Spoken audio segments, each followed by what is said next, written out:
এই মুহূৰ্তত মেট্ৰিক আৰু হায়াৰ ছেকেণ্ডাৰী পৰীক্ষাৰ্থীসকলৰ বাবে আহি পৰিছে এটা গুড নিউজ। কিছু মুহূৰ্তৰ পূৰ্বে অসমৰ শিক্ষামন্ত্ৰী ডক্টৰ ৰণোজ পেগুৱে সামাজিক মাধ্যমৰ জৰিয়তে এক গুড নিউজ প্ৰদান কৰিছে। ইয়াত তোমালোকক লাইভ প্ৰুফ দেখুৱাব বিচাৰিছোঁ। ইয়াক হৈছে অসমৰ শিক্ষামন্ত্ৰী ডক্টৰ ৰণোজ পেগুৰ টুইটাৰ একাউণ্ট, আৰু ইয়াতে তোমালোকৰ কাৰণে এটা গুড নিউজ আছে।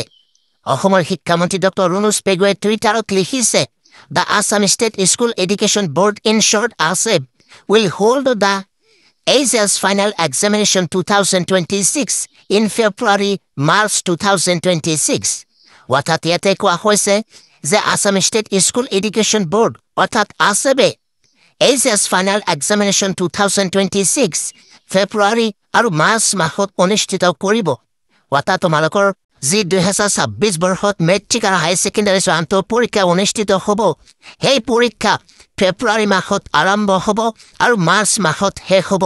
বিভিন্ন সময়ত কিছু সংখ্যক ইউটিউবাৰে কৈ আছিলে যে 2026 বৰ্ষৰ মেট্ৰিক আৰু হায়াৰ ছেকেণ্ডাৰী চূড়ান্ত পৰীক্ষা জানুৱাৰী মাহত অনুষ্ঠিত হ'ব। কিন্তু ইয়াতে অৱশেষত অসমৰ শিক্ষামন্ত্ৰী ডক্টৰ ৰণোজ পেগুৱে টুইটাৰ একাউণ্টৰ জৰিয়তে তেখেতে কৈছে যে ফেব্ৰুৱাৰী আৰু মাৰ্চ মাহত অনুষ্ঠিত হ'ব। এই মেট্ৰিক আৰু হায়াৰ ছেকেণ্ডাৰী চূড়ান্ত পৰীক্ষা কেতিয়া অনুষ্ঠিত হ'ব পাৰে, এই বিষয়ে ইতিমধ্যে মই তোমালোকৰ কাৰণে এক্সপেক্টেড ৰুটিন প্ৰকাশ কৰিছোঁ।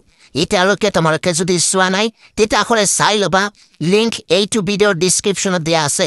লগতে তোমালোকে যদি এই বছৰ মেট্ৰিক আৰু হায়াৰ ছেকেণ্ডাৰী চূড়ান্ত পৰীক্ষাত ভাল এটা নম্বৰলৈ উত্তীৰ্ণ হ'ব বিচৰা, তেতিয়াহ'লে মই দিয়া ডেইলি ষ্টাডি ৰুটিনখন মানি চলিবা।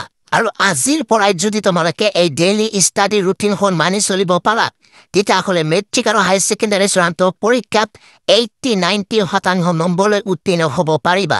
এই অনলাইন ফৰ্ম ফিল-আপৰ ষ্টাৰ্টিং ডেট হৈছে 22 অক্টোবৰ আৰু ইয়াৰ লাষ্ট ডেট হৈছে 25 নৱেম্বৰ 2025।